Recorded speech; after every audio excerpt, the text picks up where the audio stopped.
기독교 한국침례회 강서지방의 진리교회 2021년 4월 4일 부활절 기념 주일 예배를 영상으로 드리겠습니다. 요한복음 20장 1절부터 23절 제가 봉독해 드리겠습니다. 안식 후 첫날 이른 아침 아직 어두울 때에 막달라 마리아가 무덤에 와서 돌이 무덤에서 옮겨간 것을 보고 시몬 베드로와 예수의 사랑하시던 그 다른 제자에게 달려가서 말하되 사람이 주를 무덤에서 가져다가 어디 두었는지 우리가 알지 못하겠다 하니 베드로와 그 다른 제자가 나가서 무덤으로 갈새 둘이 같이 다름질 하더니 그 다른 제자가 베드로보다 더 빨리 달아나서 먼저 무덤에 이르러 굽으려 세마포 놓인 것을 보았으나 들어가지는 아니하였더니 시몬 베드로도 따라와서 무덤에 들어가 보니 세마포가 놓였고 또 머리를 쌌던 수건은 세마포와 함께 놓이지 않고 딴 곳에 개켜 있더라. 그때야 무덤에 먼저 왔던 그 다른 제자도 들어가 보고 믿더라. 저희는 성경에 그가 죽은 자 가운데서 다시 살아나야 하리라 하신 말씀을 아직 알지 못하더라. 이에 두 제자가 자기 집으로 돌아가니라. 마리아는 무덤 밖에 서서 울고 있더니 울면서 굽으려 무덤 속을 들여다보니 흰옷 입은 두 천사가 예수의 시체 뉘었던 곳에 하나는 머리편에 하나는 발편에 앉았더라. 천사들이 가로되 여자여 어찌하여 우느냐 가로되 사람이 내 주를 가져다가 어디 두었는지 내가 알지 못함이니이다. 이 말을 하고 뒤로 돌이켜 예수의 서신 것을 보나 예수신 줄 알지 못하더라. 예수께서 가라사대 여자여 어찌하여 울며 누구를 찾느냐 하시니 마리아는 그가 동산지기인 줄로 알고 가로되 주여 당신이 옮겨갔거든 어디 두었는지 내게 이르소서 그리하면 내가 가져가리이다. 예수께서 마리아야 하시거늘 마리아가 돌이켜 히브리 말로 라보니여 하니 이는 선생님이라. 예수께서 이르시되 나를 만지지 말라. 내가 아직 아버지께로 올라가지 못하였노라. 너는 내 형제들에게 가서 이르되 내가 내 아버지 곧 너희 아버지 내 하나님 곧 너희 하나님께로 올라간다 하라 하신대. 막달라 마리아가 가서 제자들에게 내가 주를 보았다 하고 또 주께서 자기에게 이렇게 말씀하셨다 이르니라.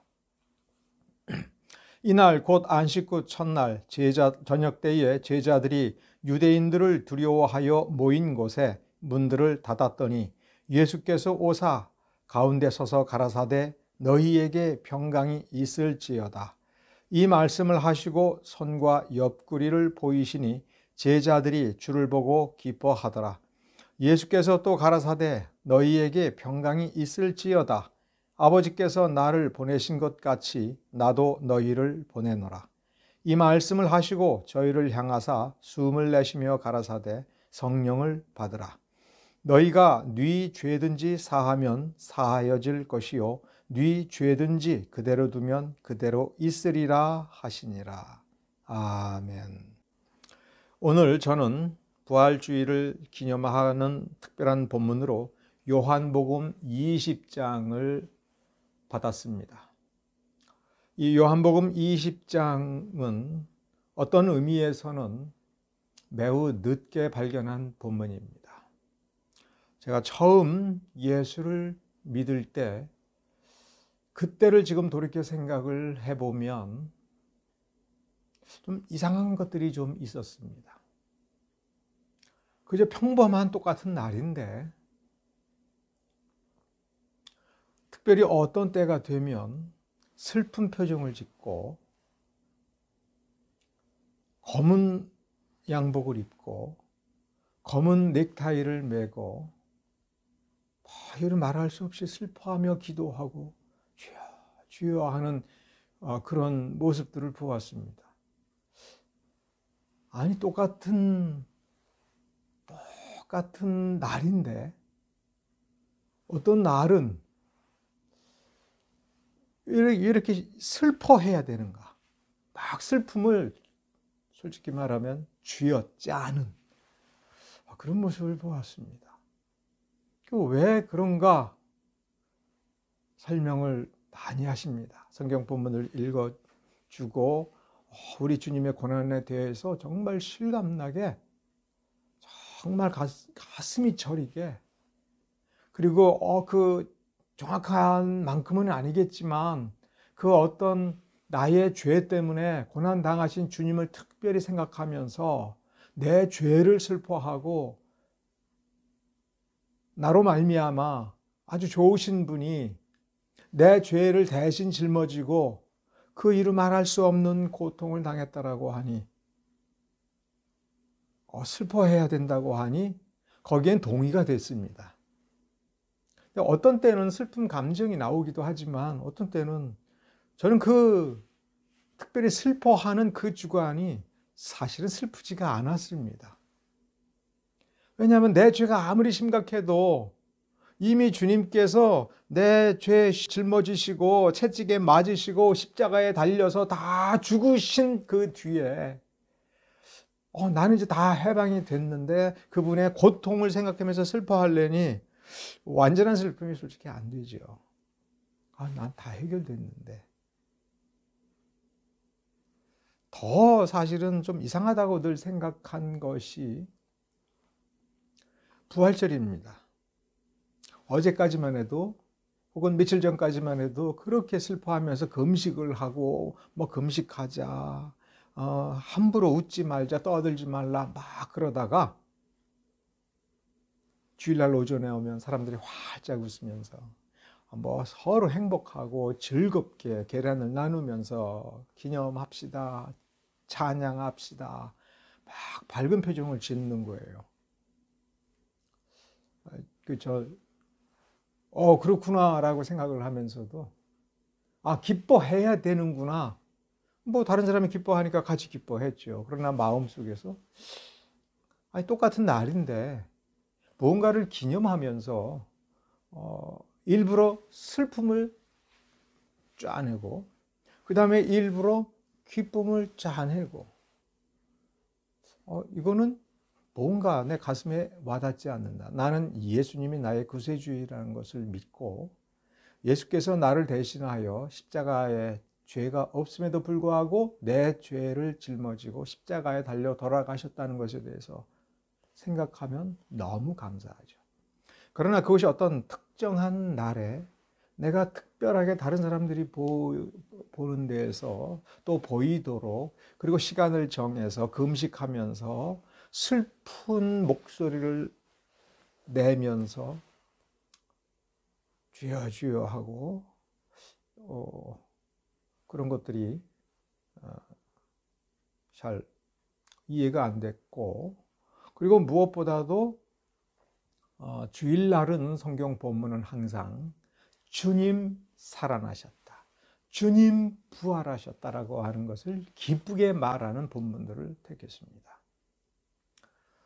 요한복음 20장을 본문으로 택한 경우라 하더라도 그 20장 앞부분에 대해서 상세하게 저에게 공감이 되도록 설명해 주고 왜 이 본문이 의미가 있는 것인가라고 하는 부분은 저는 거의 자라면서는 못 들어봤습니다.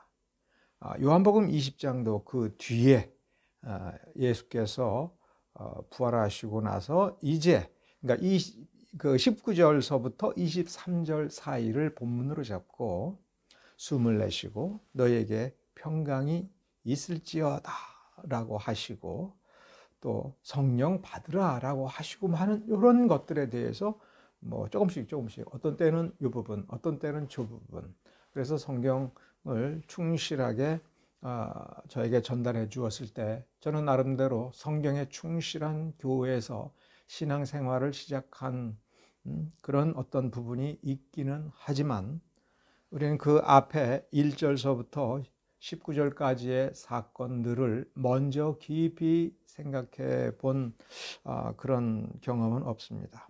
그러나 제가 목사가 되고 성경 본문을 보면서 이 19절서부터 23절 이전에 1절서부터 18절, 19절까지를 보면서 정말 많은 부분을 공감하고 또 많이 생각을 했습니다.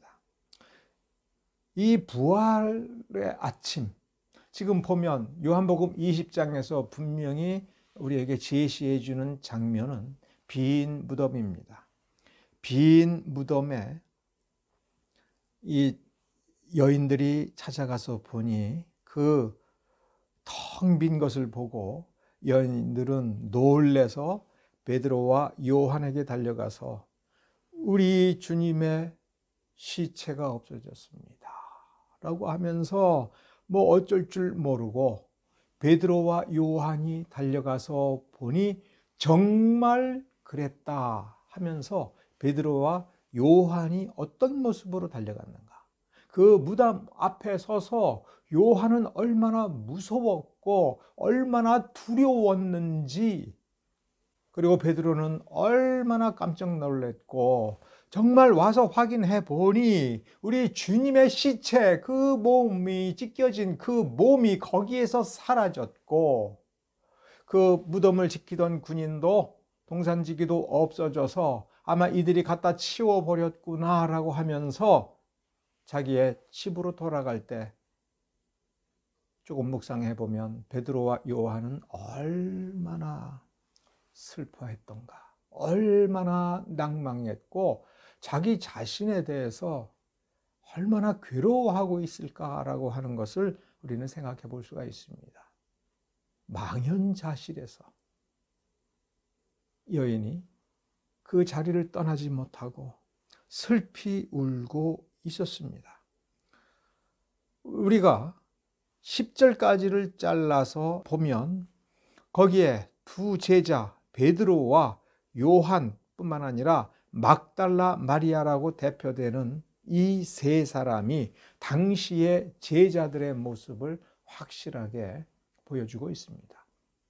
1절서부터 10절에서 제일 중요한 사실은 이 제자들은 예수께서 부활하셨다는 사실을 믿지 못했습니다. 예수님께서 분명히 다시 살아나실 것이다 라고 하신 말씀을 여러 번 말씀을 하셨고, 안심하라고 말씀하셨고, 그리고 지난 3년 혹은 3년 반 동안 이 제자들이 예수님과 함께 있으면서 예수님께서 어떤 분이라 하는 것을 명확하게 뼛속 깊이 가르쳐 주셨고, 그래서 베드로가 주는 그리스도시요 살아계신 하나님의 아들이다라고 진실로 고백을 했고, 그렇게 예수가 메시아인 줄로 믿었고, 예수께서 죽은 자도 살리셨다고 하는 것을 믿었고, 자신들의 신앙 고백 위에 예수께서 자신의 교회를 세우시겠다라고 하는 것을 다짐하셨고, 예수께서 예루살렘에 입성하시기 전에도 자신이 떠나야 할 것이다, 그러나 걱정하지 말라라고 하는 말씀을 아주 단단히 가르쳐 주시고 깨우쳐 주셨고 했음에도 불구하고 여전히 오늘 이 사건에서 보면은 그들은 예수께서 부활하신다라고 하는 그 말씀을 들었음에도 불구하고 그 말씀대로 이루어졌다라고 하는 것을 깨닫지 못했습니다. 가슴에 와닿지 못했습니다. 베드로가 십자가에 달려 돌아가시는 예수님의 모습을 보고 그날 새벽 닭 울기 전에 3번 예수를 부인하고 밖에 뛰어나가서 땅을 치고 통곡했음에도 불구하고, 그가 분명히 회개했음에도 불구하고 오늘 부활의 아침에 보니 그의 속에는 예수가 그리스도라고 하는 사실, 생명의 구주라고 하는 사실이 확실하게 뿌리를 내리고 자리 잡지 못하고 있다라고 하는 사실을 여기에서 확인할 수 있습니다. 예수님을 위해서는 칼을 뽑아들고 자기 목숨을 다하고, 예수께서 죽으신다면 자기가 먼저 죽기 전에는 그런 일이 일어나지 아니할 거라고, 걸기하여 싸울 것이라고, 내 목숨 아깝지 않다라고 말을 했을 때에도 그것은 온전한 믿음이 아니었듯이, 예수께서 십자가에 달려 돌아가셔서 이 제자들의 모든 죄, 우리의 모든 죄를 사하였다라고 하는 것을 믿었음에도 불구하고 그가 부활했다라고 하는 사실을 믿는 지점까지 가지 못한 믿음이었습니다. 그러므로 예수께서 부활하신 그 현장에 그 증거물들을 보고도 그들은 확신하지 못했고 깨닫지 못했고 그 마음에 평화가 당연히 없었을 것입니다. 11절은 그것을 상징합니다.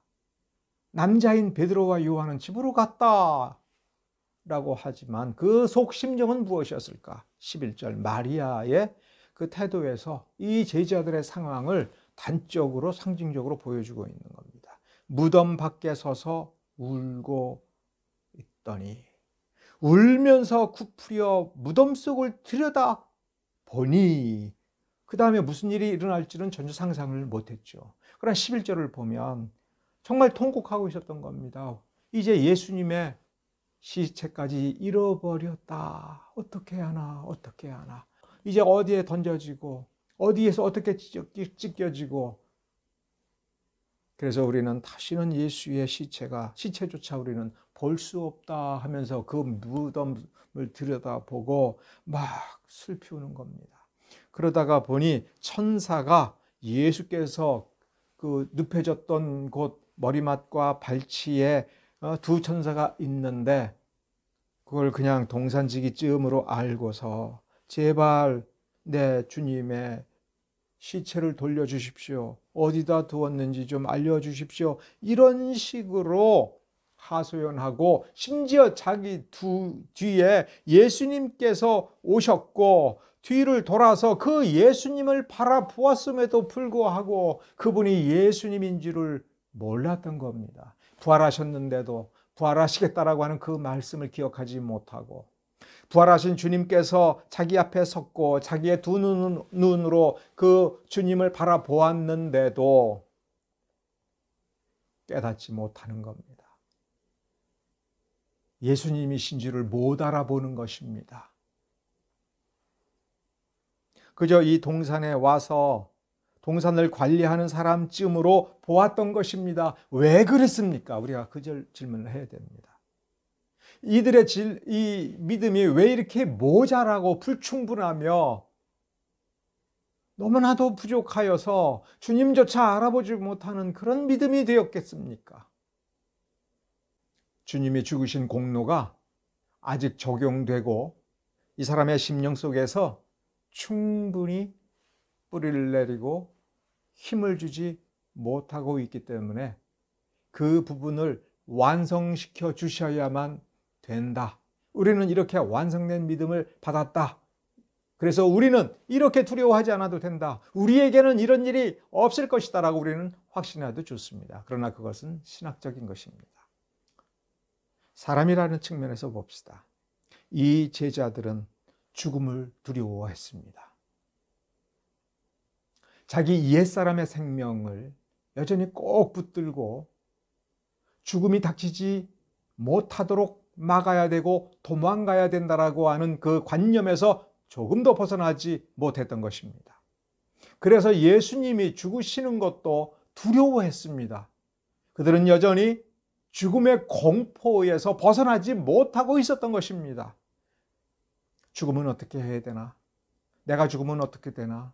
내가 지금 죽으면 안 되는데 나는 죽고 싶지 않아. 나는 살아야 돼라고 하는 그 공포를 붙들고 그 공포에 집착하면서 반대로 내 생명을 붙들어야 되겠다. 나는 살아야겠다. 나는 잘 살아야겠다. 나는 행복하게 살아야겠다라고 거기에 애착을 가지는 나르시시스트적인 자기애적인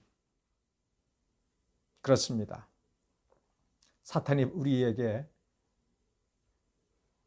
유혹하여 빠뜨린 그래서 정죄받고 심판의 선고를 받게 되었는데 그러한 존재에 죄가 있고 심판을 받아 멸망당할 수밖에 없는 존재에 가장 근본으로 내려가면 탐욕이라고 하는 것이 있는데 이 탐욕 중에 가장 크고 가장 기본적인 것은 자기를 탐하는 것입니다. 자기 애를 탐욕으로 채우는 것입니다. 탐욕의 근본은 나를 위하여라고 하는 부분이 있습니다. 하나님의 심판의 선고를 받았을 때에 그 영혼은 본능적으로 하나님의 그 파멸적 심판, 기필코 죽는다, 단연코 죽는다, 결단코 죽는다, 정령 죽는다, 죽을 수밖에 없다, 파멸당할 수밖에 없다라고 하는 이 선고로부터 끊임없이 도망하려고 하고 두려워하고 있는 것입니다. 예수님을 만났다면, 예수님을 참으로 믿었다면, 예수께서 살아계신 하나님의 아들, 전능하신 메시아 그리스도라고 하는 것을 참으로 믿었다면 그런 자기애가 부서져야 됩니다. 아니, 놓아버려야 됩니다. 죽음의 공포를 놓아버리고 죽음과 당당히 맞설 수 있는 사람이어야 됩니다. 그것이 어떻게 오는 겁니까? 믿음으로 오는 겁니다. 예수 그리스도의 능력으로 오는 것입니다. 그 능력은 이미 함께 이 제자들과 3년 반이나 지냈던 것입니다. 그 능력은 이미 죽음을 이기는 능력이었는데 예수께서 죽으실 시간이 안 되었기 때문에 제자들과 함께 같이 지냈던 것입니다. 제자들은 예수님의 말씀을 따를 때에 죽음을 이기고 몰아내고 죽음으로 이끌어가는, 파멸로 이끌어가는 모든 질병과 모든 부족함들을 채워서 바르게 한 역사를 이 제자들 자신들이 그대로 경험하고 수행해서 작은 예수처럼 살았던 것을 우리는 기억합니다. 그럼에도 불구하고 마음속에 누룩처럼, 작은 누룩처럼 죽음에 대한 두려움, 죽음에게 이렇게 당당히 맞서서 싸우겠다라고 하는 어떤 용감한 믿음을 가진 사람으로서의 당당한 태도가 아닌 어떤 공포와 두려움이 그 안에 남아 있었던 것입니다. 더군다나 이 제자들은 예수께서 십자가에 달려 돌아가실 때 아무도 예수를 믿는다라고 고백하지 못하였습니다. 그들은 죽음이 두려웠습니다. 채찍이 두려웠습니다. 붙잡혀서 찢겨지는 것이 두려웠습니다. 유대인들의 시선이 두려웠습니다. 산헤드린의 심판이 두려웠습니다. 그러다 보니 대제사장만 두려운 것이 아니라, 바리새인만 두려운 것이 아니라 그 집에서 일하는 종들조차도 두려워서 종들의 시선을 피하고 종들의 손가락질을 피하고 종들이 다가와서 너도 나사렛 예수의 당이지 않느냐라고 할 때 그 말이 무서워서 도망을 쳤던 것이 이 제자들입니다. 그들의 병자들을 고친 능력은 어디에 갔습니까? 죽음 앞에 부서지고 죽음 앞에 무릎을 꿇었던 것입니다. 그들 스스로는 이 상황을 벗어나지 못했습니다.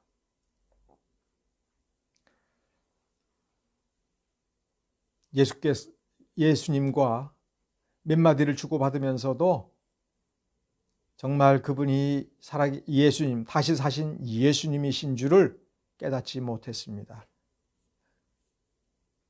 1절서부터 15절까지의 상황은 예수가 누구신지를 몰랐던 것입니다. 그러나 16절에 예수께서 그 사람을 이름을 부르며 그 사람을 불러주었습니다. 마리아야.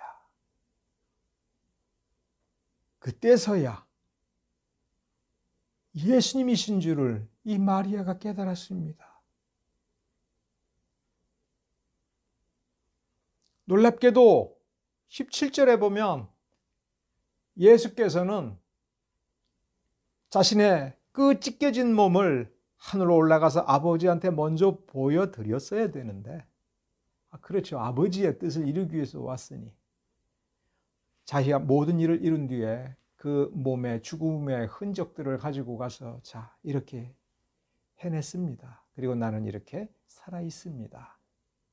이렇게 아버지께 보고를 먼저 하는 것이 마땅하고 또 마땅해야 된다는 생각을 가지고 계셨음에도 불구하고 이 제자들이 예수 그리스도를 믿는데 살아있는 온전한 믿음이 아니어서 죽음의 공포에 이렇게 휘둘리고 괴로워할 때 먼저 이들에게 나타나서 그 믿음을 온전케 해주십니다. 그래서 나를 만지지 말라 하셨습니다. 그냥 보는 것만으로도 충분하다. 이렇게 대화를 나누는 것만으로도 충분하다. 그랬습니다. 충분했습니다. 예수께서 살아 계신 것을 발견하게 된 겁니다. 살아 계셨구나라고 하는 그 확신은 이렇게 자기가 확신을 하고자 하는 의지로 만들어내는 것이 아니라 예수께서 우리의 이름을 부르고 우리의 존재 앞에 다가올 때 완성되시는 것입니다. 십자가에서 우리의 죄를 완전히 씻고 우리는 죄 없는 사람이 됐다 할지라도 중요한 것은 우리의 죄가 씻겨나가면 그저 사는 것이 아니라 예수께서 주신 새 생명을 우리는 받아서 새 생명의 삶을 시작해야 되는 것입니다. 그러므로 부활은 죽으신 예수님께서 다시 살아나신 그 첫날이면서도 우리에게는 그 부활하신 새 생명을 우리에게 주므로 우리도 이제 진정한 의미에 있어서의 새로운 생명의 삶을 시작하는 그 첫날인 것입니다. 창세기를 보면 하나님께서 흙으로 사람을 빚으신 뒤에 그 코에 생기를 불어넣어 주셨습니다. 그 생기의 실체가 무엇이냐라고 하는 것은 하나도 중요하지 않습니다. 하나님께서 숨을 불어 넣어 주셨다. 하나님께서 그렇게 생명을 나누어 주셨다. 하나님께서 그렇게 우리를 살리셨다. 살게 하셨다. 그것이 중요한 것입니다. 이제 예수님께서 우리를 대신하여 십자가에 달려 돌아가심으로 우리의 옛사람을 죽이셨습니다. 옛 속성, 본성을 죽이셨습니다. 물론 예수님이 죽이신 것은 아닙니다. 예수님께서 십자가에 달려 돌아가심으로 우리의 그 믿음으로 말미암아 우리의 옛사람이 함께 십자가에 달려 죽은 것입니다. 그러면 이제 우리는 어디로 가야 될까요? 어떻게 살아야 될까요? 바로 새 생명을 바로 우리 주님을 통하여 우리는 받아야 되는 것입니다. 바로 그렇게 우리는 새 생명을 받았다라고 하는 것을 우리에게 알려주기 위하여 예수님께서는 하나님 아버지께 가서 자신이 살아난 그 몸을 보이기 전에 제자에게 나타나서 자기의 살아있는 것을 깨닫게 하시고 알게 하셨습니다. 이제 막달라 마리아가 달려갔습니다. 내가 주를 보았다. 또 주께서 자기에게 이렇게 말씀하셨다. 그렇게 말을 했다면 이 제자들은 어떤 태도가 되어야 되겠습니까? 19절에 보면 이날 곧 안식 후 첫날 저녁 때에 제자들이 유대인들을 두려워하여 모인 곳에 문을 닫았더니 막달라 마리아를 통해서 예수님께서 살아나셨고 하나님 아버지께로 올라간다라고 하셨다면 정말 온전한 믿음을 가진 사람들이라면 이제 기뻐해야 될 것입니다. 정말 이상적이라면 당장 유대인들 앞에 달려가고 산헤드린 앞에 달려가고 대제사장 앞에 달려가서 우리 주님 사셨다라고 소리치고 기뻐하고 즐거워했어야 마땅할 것입니다. 그러나 그들은 유대인들을 두려워했습니다. 그들에게는 여전히 평강이 없습니다. 그렇습니다. 막달라 마리아가 예수님을 만났고 예수님으로부터 살아나셨다라고 하는 증거의 말씀을 들었다 하더라도 그것은 막달라 마리아입니다. 예수의 제자들이 직접 바로 예수께서 살아 계신다라고 하는 증거를 예수님으로부터 받아야 되는 것입니다. 그 일을 위하여 바로 이렇게 두려움에 빠진 제자들 사이에 왔습니다. 그러면서 이 제자들에게 손과 옆구리를 보이셨습니다. 죽음의 흔적들을 보이셨습니다. 그 죽음의 흔적들을 보고 비로소 제자들은 기뻐했습니다. 그렇습니다. 부활은 교회가 기념하니까 와서 기념하는 날이 아닌 것입니다. 그 생명, 새 생명에 동참하는 날인 것입니다. 그 새 생명에 동참한 것을 기억하고 기뻐하는 것입니다. 그러므로 이 제자들은 이제는 더 이상 자기 속에 있는, 그리고 자신의 육신으로 감당하게 될 어떤 죽음에 대해서 공포를 느낄 필요가 없고, 지금까지 간직하고 있었던 죽음에 대한 두려움, 세상에 대한 두려움을 몰아내는 그날인 것입니다. 그것이 참 기쁨인 것입니다. 자기를 짓누르는 죽음의 공포를 이겨내고, 이제 나는 죽음을 두려워하지 않습니다. 나는 이제 세상을 두려워하지 않습니다. 우리 하나님 살아계십니다. 우리 주님 살아계십니다라고 당당히 즐겁게 말할 수 있는 첫째 날, 그 첫 순간을 기념하는 것이 부활절인 것입니다. 바로 이날 우리 주님께서 숨을 내쉬며 성령을 받으라 말씀하셨습니다. 오순절날 성령이 임하여서 수많은 사람들이 방언을 하고 예수를 증거하였습니다마는, 그것보다도 더 위대한 날은 바로 이 부활의 그날, 주님께서 부활하신 날 저녁에 주님께서 오셔서 숨을 내쉬면서 성령을 받으라, 평강을 누려라, 이렇게 말씀하신 것입니다. 부활의 첫날을 기념한다는 것은 또한 그러므로 성령 받은 것을 기뻐하며 증거하는 것입니다. 성령은 우리가 불러서 오는 것이 아닙니다. 내가 믿었으니까, 내가 믿었다라고 하니까가 아닙니다. 나의 믿음, 오직 예수 그리스도의 그 이름을 고백하는 그 정도밖에 안 되는, 껍데기밖에 없는 그런 믿음 속에 우리 주님께서 생명을 불어넣어 주시고 성령을 보내주시어서 온전한 믿음으로 완성한 모습을 바로 우리는 요한복음 20장 그 첫날의 사건에서 우리는 확인할 수 있습니다. 여러분은 완전한 믿음을 가지십시오. 완전한 믿음을 가지셨기 때문에 이날을 이렇게 기뻐하고 즐거워한다라고 하는 그 사실을 확실하게 붙드십시오. 그리고 세상을 이기십시오. 세상을 두려워하지 마십시오. 죽음도 두려워하지 마십시오. 파멸을 두려워하지 마십시오. 우리 주님은 생명의 주님입니다. 우리 주님은 구원을 완전케 하시고 우리의 삶을 완전케 하시는 분이십니다. 우리는 그런 예수를 믿습니다. 그러므로 우리는 더 이상 부족한 것이 아무것도 없다라고 하는 당당한 고백의 첫날이 바로 이 부활의 첫날이고 그 부활을 기념하는 날입니다. 기도하겠습니다.